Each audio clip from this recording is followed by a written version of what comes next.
No doubt, John the Baptist was the last prophet before Christ comes. యేసుక్రీస్తు ప్రభువారు ఈ లోకానికి రాకమునుపు చిట్ట చివరగా పుట్టిన ప్రవక్త బాప్తిస్మిచ్చు యోహాను.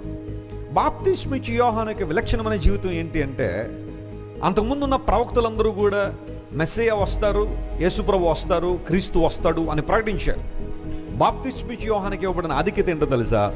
ఇదిగో వచ్చాడు అన్నాడు. దేవుని నామమున స్తోత్రం కలుగును గాక. వస్తారు వస్తారు వస్తారు వస్తారు అని ప్రవక్తలు చెబితే బాప్తిస్మిచ్చు యోహాను ఆయన వచ్చేసాడు అన్నాడు. యేసుప్రభు ఏమన్నాడు తెలుసా? నేను వచ్చాను అన్నాడు ఆయన. స్తోత్రం చెప్పండి, హల్లెలూయా. ఆ సీక్వెన్స్ మనం అర్థం చేసుకోవాలి. వస్తాడు, వచ్చాడు, వచ్చాను.